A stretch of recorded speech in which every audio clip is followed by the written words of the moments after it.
মুঘলদের বিরুদ্ধে লড়াই। ইতিহাসে ইশাখা পরিচিত এবং খ্যাতি পেয়েছেন মুঘলদের বিরুদ্ধে লড়াইয়ের কারণে। আফগান শাসকদের পতনের পর যখন বাংলা অঞ্চলে মুঘলরা শাসন বিস্তারের চেষ্টা করছিল, তাদের বিরুদ্ধে বাধা হয়ে দাঁড়িয়েছিলেন ইশাখা সহ বাংলার 12 ভূঁইয়ারা। যদিও 12 ভূঁইয়া মানে 12 জন নন, বরং বড় ভূঁইয়া বা একাধিক ভূঁইয়া বোঝানো হয় বলে অনেক ইতিহাসবিদ মনে করেন।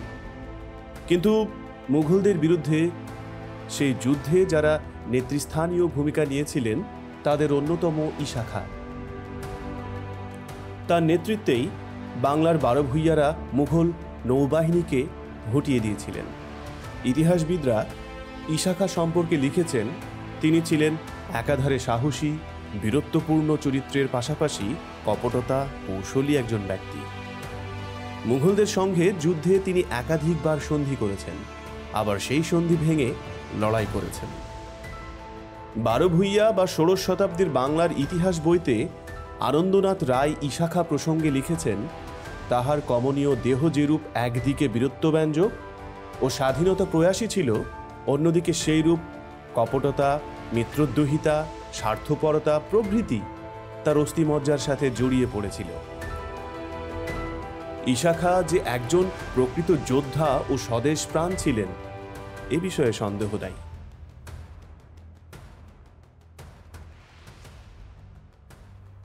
ইতিহাসবিদদের মতে সোনারগাঁ ঘাটিতে থাকা মুঘল নৌ সেনাপতি শাহ বর্দির ওপর আক্রমণ করে সৈন্য সামন্তকে বিতাড়িত করেছিলেন। এই কারণে তখনকার বাংলার আফগান শাসক দাউদ খান কররানী ইশাখাকে মসনদে ইলাহি উপাধি দেন। যদিও ইতিহাসবিদ মাহবুব সিদ্দিকীর লেখা মসনদে ই আলা ঈশা খান বই লিখেছেন, এই উপাধি ঈশাখা নিজেই নিয়ে থাকতে পারেন। সে সময় অনেকের নিজে থেকে এরকম উপাধি নেয়ার রীতি ছিল, যদিও তার উত্তরসূরিরা শুধুমাত্র দেওয়ান উপাধি ব্যবহার করেছেন। এর 2 বছর পরের বর্ষাকালে সুবাদার খান জাহানের নেতৃত্বে বিশাল মুঘল বাহিনী এসে ইশাখার বিরুদ্ধে অভিযান শুরু করে। বর্তমান কিশোরগঞ্জের অষ্টগ্রামের কাছাকাছি কাইথান নামের স্থানে মুঘল বাহিনীর সঙ্গে ইশাখার বড় ধরনের যুদ্ধ হয়। সে যুদ্ধে অংশ নিয়েছিলেন আশেপাশের এলাকার অন্য জমিদাররাও। এই সম্মিলিত বাহিনীর কাছে মুঘল বাহিনী পরাজিত হয়। কিন্তু ইশাখা বুঝতে পেরেছিলেন এরপর আরও বড় শক্তি নিয়ে আক্রমণ করতে আসবে মুঘল বাহিনী। ফলে তিনি ওই এলাকা ছেড়ে চট্টগ্রাম 1 বছরের বেশি সময় অবস্থান করেন। সেই সময় ত্রিপুরার রাজার সাথে তার যোগাযোগ হয়।